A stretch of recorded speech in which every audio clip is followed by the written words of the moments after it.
এক লোক তার বউকে এসএমএস করছিল, কিন্তু ভুলবশত সেই মেসেজটি চলে গেল এক বিধবা মহিলার কাছে। সেই বিধবা মহিলার স্বামী মাত্রই গতকাল মারা গিয়েছেন। যাই হোক, মহিলা মেসেজটি খুললেন, পড়লেন এবং সাথে সাথে অজ্ঞান হয়ে মাটিতে পড়ে গেলেন।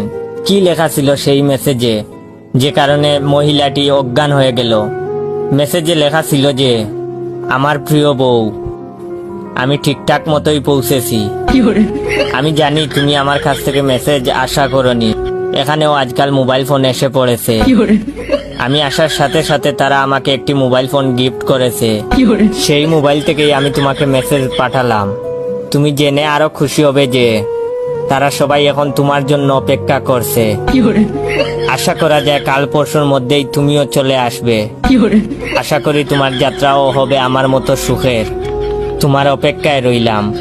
ইতি তোমার প্রিয় স্বামী।